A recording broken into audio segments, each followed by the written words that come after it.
Is this bad boy on? Yeah, good? we're rolling. Cool. Good. Well, welcome back to Odin. Today, the CoronaCast. Yep. We don't know if you'll be able to have internet connection or electricity out in the lawless wastes once this gets published.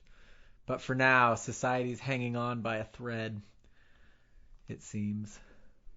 Maybe it's one of those really long threads that you can pull out of your sweater forever and suddenly the whole sweater disappears. Actually, at first I sounded optimistic, but towards the end of it... I feel like we should spend the entire podcast just exploring that analogy right there. We'll save that for another one. Yeah. How you guys doing today? Okay. Yeah? Yeah. Yeah, pretty well. Not too bad. That's good. That's good. I feel amazing. I had a tummy ache for like 3 hours because I think I drank too much milk. Uh-huh. And then Svenja gave me some special tea with caraway seed in it. Ah. And I farted a bunch, and I feel so amazing.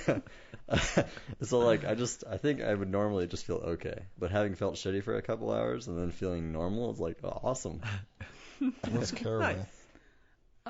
It's some type of spice basically. You can find it in like regular dishes, but you can also make tea out of it, and that's really good for your digestion. Yo, it works wonders. I made tea out of, actually Christina made tea out of ginger for me. So it's just ginger and hot water. Oh, this is awesome. It was really nice, yeah. I like ginger, hot water, and lemon. This is also really good when you feel slightly sick. Yeah. Yeah. The Corona cure. I almost don't want to talk about the coronavirus because fucking Everything. Everything everywhere, you know? It's been interesting because on one hand, it's kind of cool that the whole world is interested in one topic at the same time. Yeah. And so you get all these different perspectives. But on the other hand, it just starts to feel a little repetitive. Yeah. And just inundating you with news that isn't particularly helpful anymore. Yeah. Man, I feel like it's interesting that we're living through. I feel like this is one of the biggest continuous moments in history that I feel like I've had, at least in my quote unquote adult life. Yeah. I mean, I guess Obama getting elected was a pretty big deal. Like that was pretty historic. But in terms of something really affecting everyone globally, like a pandemic, that's wild. I guess they didn't have podcasts in the last major pandemic. Yeah, like the 1918 Spanish flu. I saw somewhere on Twitter that oh wow. I don't know who it was actually. Somebody very smart just pulled himself away in the 1918 pandemic and came out with a bunch of nice math theories. Oh, yeah. I forget who it was. I learned about this person. Yeah. But nowadays we have Pornhub. And so none of that's going to get done. Nope. Oh, God. Blake, you had some thoughts about isolation and shit. Yeah. Isolation. Well, I think the coronavirus itself is not at all on my mind. And it's been hard for me to sort of try to understand what is on my mind. But I'll do my best. It's here I am in this town for some reason, and I guess that reason is because of my education and prospects of education. And here those prospects have been discontinued, and they will be continued online. So then I ask myself, why am I still here? And I guess it's because it's where my apartment is, it's where a few of my friends still reside. And then I think about where else I would go, and it's maybe to where my parents are. My parents are separated, so I've got one in Northern Virginia and one in Colorado, and so I could only really get to them by either driving 4 hours or taking a plane ride. And so it's sort of I get this feeling that my life is quite fragmented. And the sense of community and base that I have is also quite fragmented. And during a time like this where I'm forced to be isolated for an extended period of time, I just get confused as to where my priorities lie. Because I think one of the biggest things that leads to a fulfilling life as a human being is, a sense of community and sort of like ultimately not being, like not dying alone, I guess. If you imagine that you get this coronavirus and you're in the hospital and there's no one to take care of you, there's a shortage in doctors, who would be by your side in your current situation? Who would be there, really taking care of you and saying goodbye to you? And if you don't know the answer to that, then, that can be a tough thing. And especially in the age when, you'd have to text somebody, call somebody, you're not right next to them and seeing that they're sick. You'd be like, I'm in this hospital. Can you come say hi? Or like, would you like to come say hi? I don't know. I don't think that the modern age is set up for optimal human well-being in a community sense. I think it's interesting that your thinking is going there, and also pretty natural, because we're in a period where we are literally like deprived of community right now, because of social distancing, and so I feel like it's, for you, it seems like that's bringing into focus some just general feelings you have about how we do things as a society. I thought it was interesting you talking about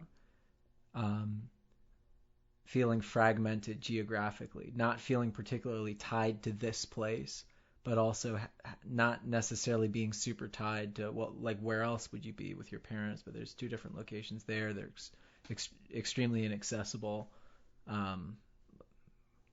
Not extremely inaccessible, but they're very, very far away. That's an interesting feeling. Without modern technology, they're extremely inaccessible. Yeah. It's like, I don't know, man. It's just, there's a lot of feelings around,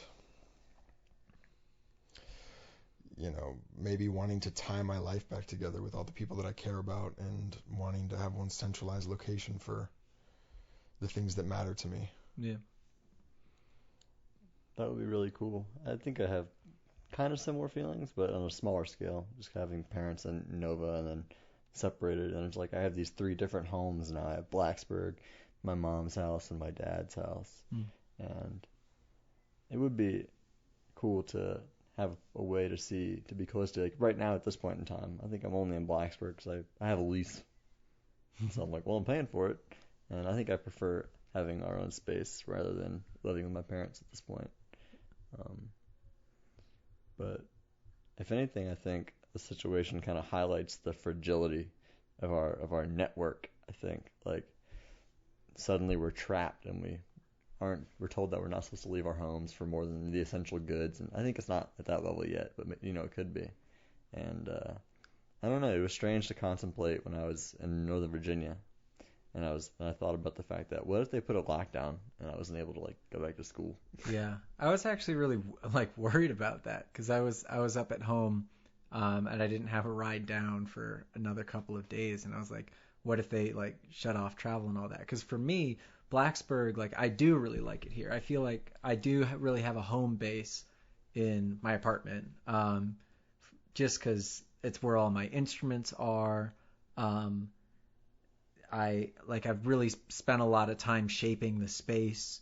It's got my bed. I really like my bed. And, it's where I make music. It's where we record the podcast. Like, I do actually really, really like it here. Not to mention it's where a lot of my friends are, and where my girlfriend is. And that was, that's really the big thing that was pulling me back down to Blacksburg. But it was kind of scary, the idea of, like, being like, locked down up in a Nova and not being able to be back over here. And then if we didn't have our phones, and we couldn't use transportation anymore, suddenly like that plane ride to Colorado would be impossible. Right. Even And you think about, you go to Kroger, you see all these shelves vacated of food. you're like, fuck, what do I do? I don't have a spear. Yeah, it's like, it just sort of brings into the forefront of your mind the necessity of all of these modern technologies Yeah. for a fulfilling and sustained life as a human. And all of these things that are outside of your control, we just don't have control over our own survival. And it's very, we just can't grasp it. If you go to the store and there's no food on these shelves, what do you do? Yeah. I wrote a nasty letter to Kroger. Head to the duck pond. But yeah, it's like snatching some ducks up. This really highlights just how fragile our system is. Yeah. Because it feels impenetrable. Because it's been fine since we've been born. But then suddenly, like, you go to the grocery store and you can't get any onions. And I'm like, what the fuck? Is this the end? But, I mean, it does kind of signal, like, the serious reliance we have on everything. Yeah. And are so interconnected and so complex. And it's a big event, but relative to the possibility of big events that could happen, that could fuck everything up, this isn't that big. And I think it's like all this sense of mortality and fragility tied together. I don't even know what to do with that. Yeah. I guess hopefully, but there's no real solution, I think. Well, I think that's one of the things that really excites me about these times is I feel like one of the ways that I try and approach the world is I feel like whenever you're in a situation that sucks, that you don't like, that's shitty or whatever, that things aren't going to plan, and that's essentially what's going on right now. We all have these plans for what our days would be like, what our futures would be like, and suddenly they change dramatically in a big way, and it's like, oh shit, what's going on? What do I do? I feel like these are the moments where we have to step back and be like, we could just mire in like panic and self-pity or whatever, or we could challenge ourselves to say, okay, we have to make sense of this. This is reality. This is life right now. This has always been a possibility, and now it's a reality. How do I make sense of this? Not only how do I ensure my survival, but how do I ensure my well-being? How do I feel good? I feel like these difficult situations force us to develop our philosophical interpretation of the world, and because we have no choice other than to make sense of things and try and make sense of things in a way that it's like, oh, life is still good, and I feel like that's an exciting challenge. I think there's a great chance in people being forced to stay at home, and at some point it will be boring to watch Netflix, and you may get into things you never really did, like, I don't know, reading a new book or think about what you really want to do with your time. And I think there's a great chance in that. And actually realizing you've got a need for leaving the house, seeing some people, maybe that has a positive influence on our future. I would really like to see that people being more open to go out, just leave the house, see some people. Yeah, I actually feel I feel very hopeful in that way, that I think that in breaking everybody's routines, it forces us to wake up. Yeah, exactly. First there's that moment of panic, but then it's the becoming aware of what do I do with my time if I'm not going to just do my normal thing of go into work, make money for this and that, blah blah blah blah blah, and there's tremendous potential for growth there. I think saying that, I should also express empathy towards, there are a lot of people who are, losing their jobs and really in bad situations. But, well, even then, I feel like that's where it forces us to try and find a interpretation of the world that is meaningful, that goes deeper than our jobs or finishing our senior year or whatever. It forces us to say, okay, if all of that is impermanent, if all of that isn't and I'm going to sneak some Buddhism in here. But if all of that is impermanent, if all of that isn't guaranteed, well then, like, what is? How can I find meaning in spite of all this? And I think that's where things like just going out for a walk and like looking at the beautiful world and really enjoying that, or reading a book, or meditating, or having some tea, or enjoying food, like those little things suddenly become so much richer and so much more.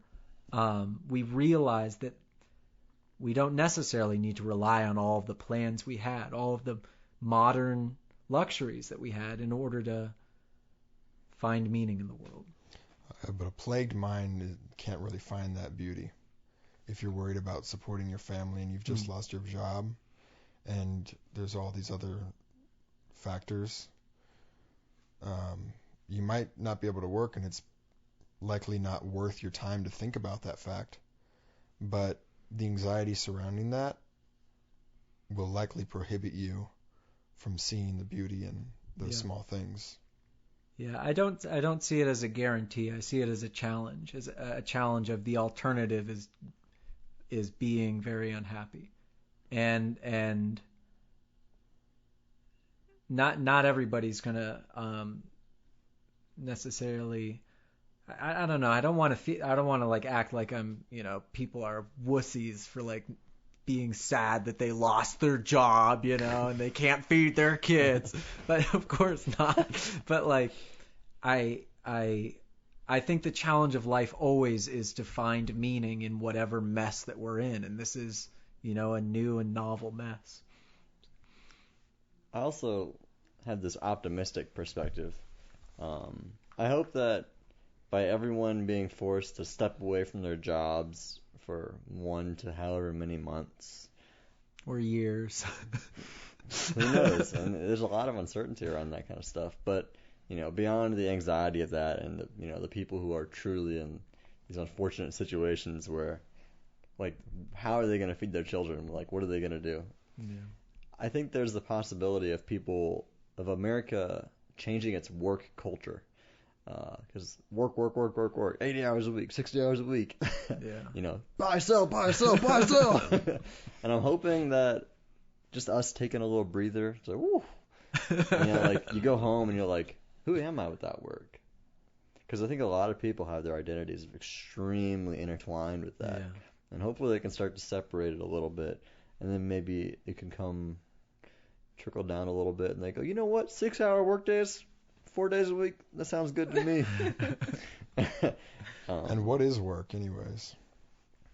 What is work? I feel like work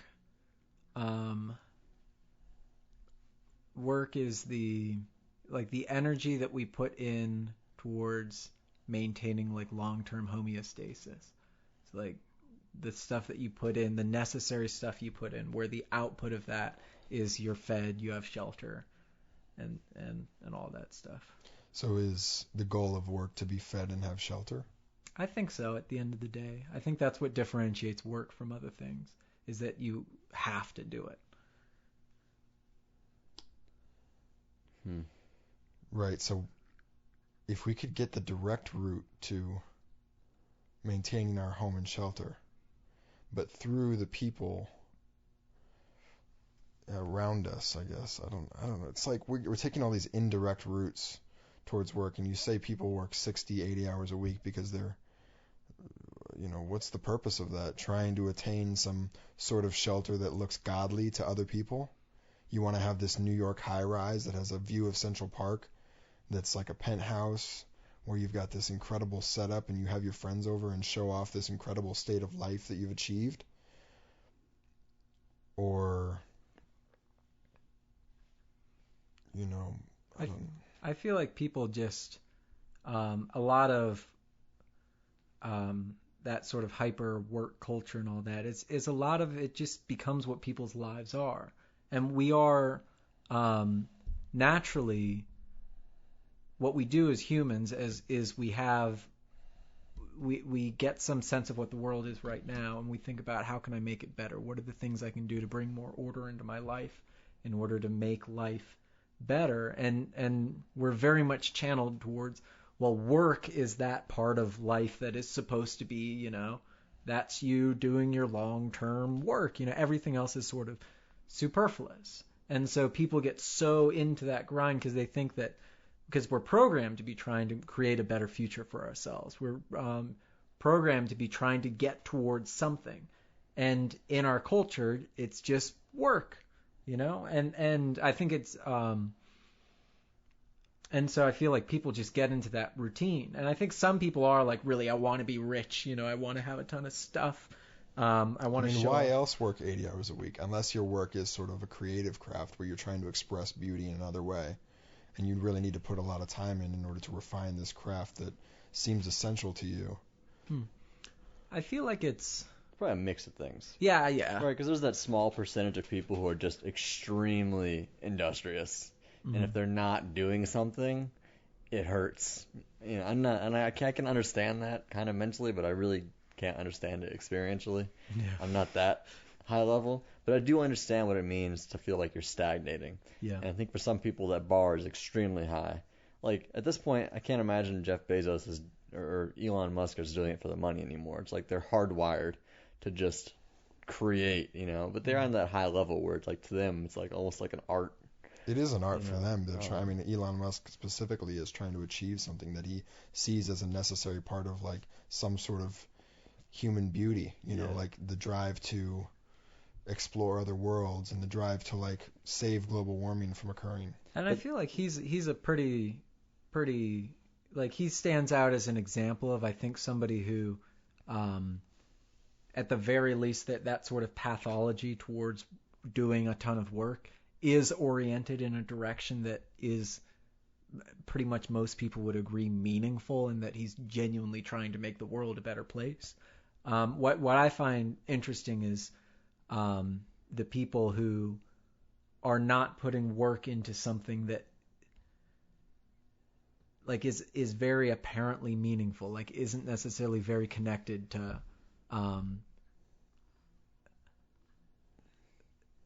promoting human well-being or like artistic creativity or all that. And I think for some people it is just that sort of competition and drive and sense of purpose. I also think it depends on your location geographically.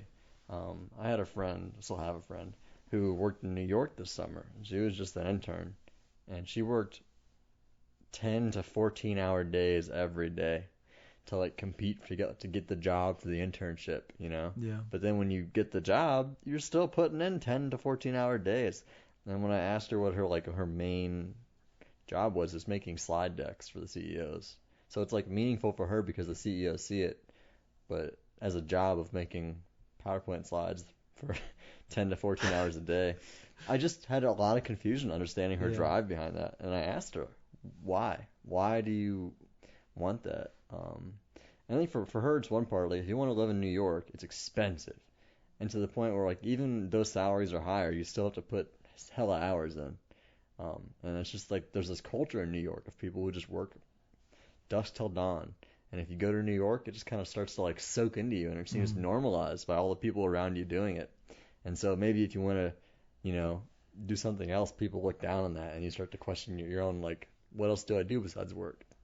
I was reading I'm taking a course on educational psychology, and it was talking about motivation. And it said that one of the major models for like what drives motivation is preservation of a sense of like self-esteem and self-worth. Is that we have this idea of us being, like having self-esteem and being worthy people, and that's usually tied to certain activities and often the regard that others have on us. So a lot of what motivates us is trying to maintain that sense of self-esteem and self-worth.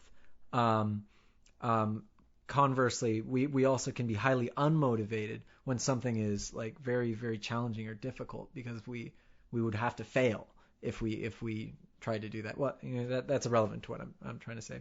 But I think that for a lot of people, when you're in a community, you're inevitably judging your self-worth based off of how you compare to the people around you.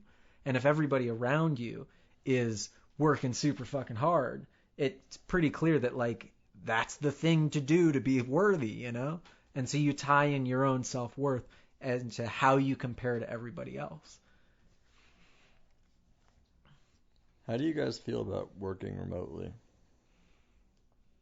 Like, from home, from wherever, as a job? see, I don't think I could do it at all because I need to be interacting with people, and I want to be a teacher and one of the main reasons I want to be a teacher is so that I can be interacting with people all day. And I've noticed from online like classes, it cuts out everything about teaching except for the like directly distributing information. And so much of what like gives teaching its meaning to me is the interpersonal relationships and all that stuff. So I think I'd have a really tough time with it. Yeah, I'm on the same page. I think, when we talk about the definition or like what work means, what work is for, and, you say it's to sustain your life and be able to afford shelter.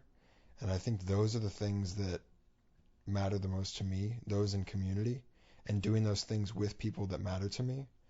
And through this whole thing, and even before this whole thing, I've been very focused on becoming more connected with the source of my sustained, the source of sustaining my life. So like working on a farm and learning how to like construct houses. Yeah, and somehow trying to tie myself to a community, which has been so far wholly unsuccessful, that is concerned with those same things. Because I think the amount of extrapolation that occurs between me and those sets of skills, that is all negative. And that I want to decrease the specialization in my life so that I can only be tied to to like my own survival on as close a level as possible. How do you feel about it? I'm always jumping back and forth. Some days it seems really awesome, because I think this is so efficient. Save like 40 minutes each way in that commute, probably. It depends where you work. Plus, if you had coworkers that you maybe didn't want to see, it's like, oh, they just stay at home. And it'd be kind of fun to like, I think of it in the perspective now as I've been living with Svenja. I'm like, oh, it's pretty dope. Just like live with your girlfriend, make some money, have some lunch. Like, it's pretty good. But I could see if I didn't have Svenja living with me and I was totally by myself, I think I would really, really need some human interaction. And so I'd probably prefer having an office of people, or if it wasn't in an office, just coworkers that I appreciated being around. Crack a couple jokes, just enjoy life, do this and that, over being totally isolated. But I don't know. If I was close to my family and friends and I had people to interact with in my household, I could possibly see remote work being very satisfying. I don't think I need more than like a few connections to kind of keep me going. Yeah, that's the like number of connections that we really need in order to just maintain mental health. I think that's one of the like interesting experiments that we're all kind of running right now of seeing, well, how much are we going to social distance? How many people are we going to be interacting with on the regular? And for me, it's been interesting for the past year, especially since getting a girlfriend. I felt like the number of social like connections I need is less. I've got like the podcast, my band, Christina, and my roommate. I guess that's a lot of people, but like I feel like having a handful of close relationships is enough to sustain me. However, I'm noticing right now, even though I'm like keeping up with all those same relationships for the most part, and I am seeing some people in person, just not being around lots of people is difficult for me. And like not being walking and just like making eye contact with people and just being around people, like it, I don't know. Like I'm realizing that that's an important thing for me. And hit up some nature trails. Yeah. They're oddly full. Not oddly. People don't have anything to do. Yeah. Yeah, there are a lot of people. And dogs. Are you allowed to pet people's dogs right now?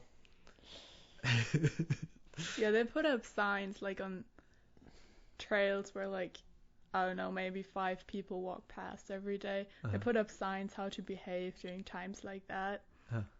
Didn't say anything about dogs. Well, what are you asking him? Hey, can I pet your dog? Yeah, just like can you release the leash a few feet? I mean, come over here.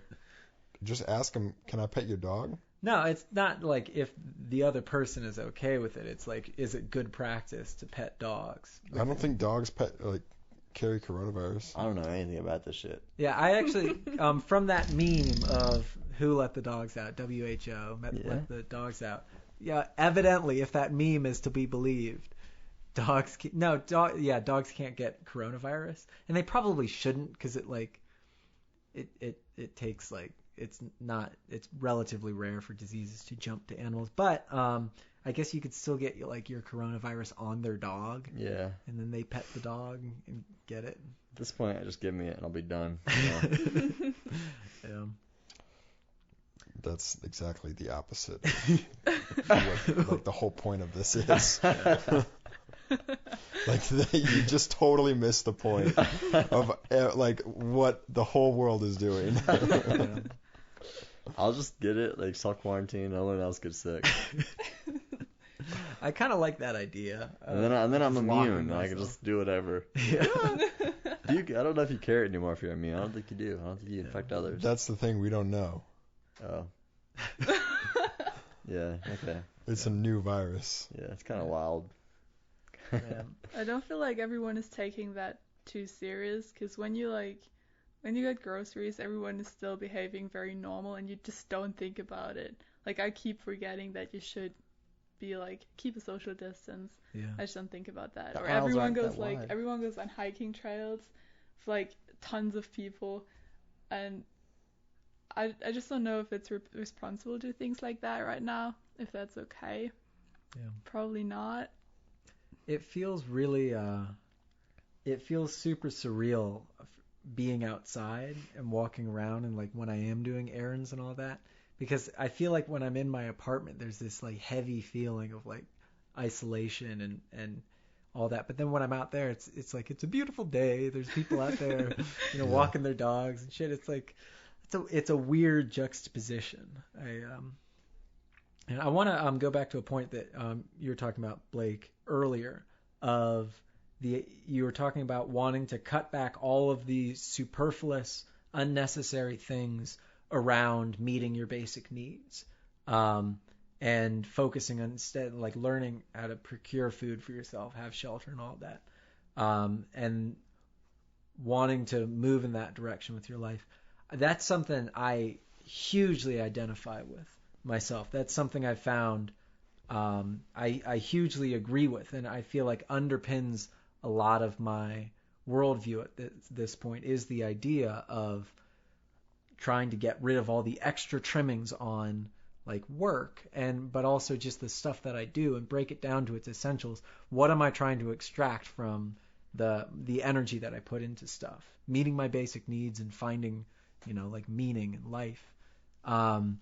And then figuring out how to do those directly. That's something right. I really vibe with. And of course, it's hard to strike a balance in between, doing those things and then also having modern amenities, such as if you were to do those things, you might want solar power, you might want water that is going to be purified somehow. That's not a primitive method of purification. So there's some degree to which specialization is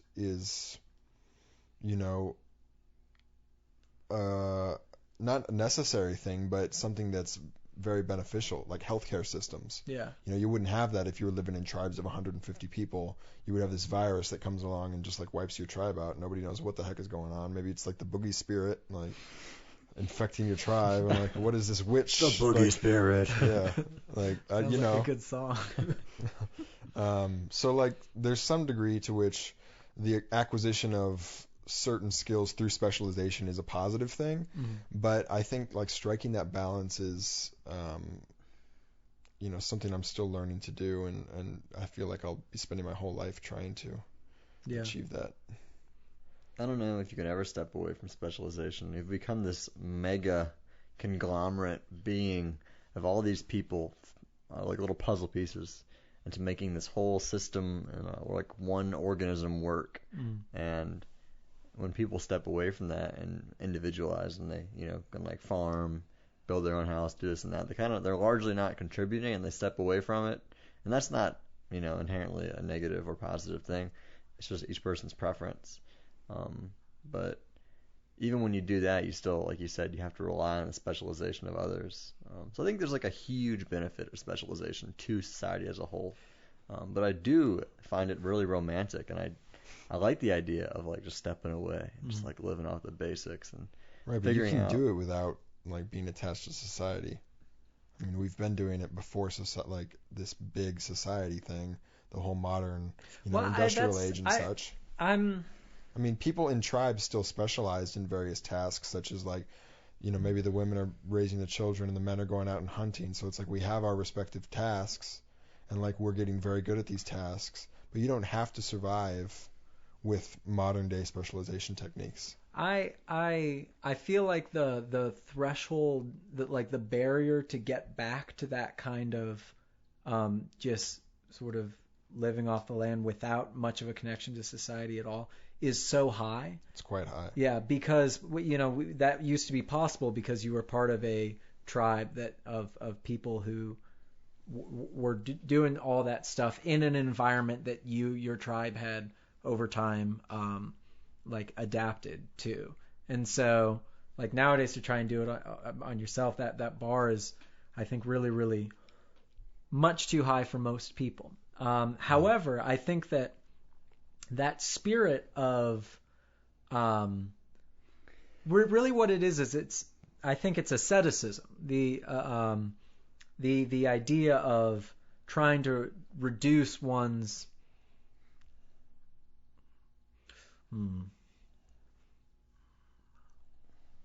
I might need to. That was a tangent that I'm just gonna let go, and then I'm gonna start another one real quick here. Somewhere related. Backup tangent. Yeah. Push that out. But this is what I was kind of trying to get to, is I think that that idea of that you're describing isn't. I don't think it's only needs to be applied to like meeting our basic needs. So it's doing everything disconnected from society, trying to meet all of your basic needs for yourself. I think for me, I find it in everything, in just the principle of doing stuff yourself and figuring out how to do something yourself. And it's great when that's connected to your basic needs, but it also doesn't have to be. Like, you like making music. The idea of making your own guitar is something that I feel like is under that same spirit, and is a place that people can start, where we don't necessarily have to be running off into the forest. But the idea of cooking your own meals from just basic ingredients rather than prepackaged mixes or whatever, those sorts of ideas, like that's something I really, really believe in, is not sacrificing the joy of doing something yourself for the comfort of having some specialized mechanism that like a factory or something that has produced it for yourself. Right, and I think doing those things that you described in the context of a community, like if you have your girl over and you cook with her, or maybe you have your friends and they all have their, like it's you get a big group of people together, 6-7 people, you cook a meal and then you sit down and you enjoy it together, and those times are like, you feel it when you're doing it. Like that is what it's all about, is like just this sense of connection, doing something, like sustaining yourself together. Yeah. And so I think what you're talking about, like learning these skills, is like super positive. And yeah, learning to cook foods from basic ingredients and like build, you're talking about building your own shoes or making your own shoes. Yeah. Doing those skills in the context of a community that you see on a regular basis and that is truly geographically local is, I think, the goal of what I'm trying to get towards here. That's wonderful. I think I'd really like to see people organize in smaller communities, and Rich and I talked about that because I feel highly uncomfortable buying 18 eggs for like $3. So I like people to get together, and some people may learn how to grow vegetables, others keep chickens, and you just help each other out. And I think this is very doable, and you don't have to dedicate your whole day to that. It's just a couple of hours, maybe not even that. Right, but the actual physical structures that are constructed in our vicinity are not conducive to that sort of living. Like if you're in Rich's apartment, there's no space for a chicken coop unless you put it in the parking lot outside, right? So like we have to consider the actual physical structures that are being constructed even today in order to do anything of that sort. It's like New York City, you can't have a chicken coop. You can't have any sort of farm in New York City. I totally agree with you. I feel quite uncomfortable buying 18 eggs for $3, and every time I do it, I'm like regretful of it. I wish I could have my own chickens out in the back, like, and go and get the eggs every time fresh, but it's just I'm unable to do it, and my economic position in this system that we've constructed for ourselves is such that I can't afford a way of life that makes that feasible. I think this is where collective living and collective strategies make these sorts of things possible. Because I think that with our generation more so than ever, there are a lot of people who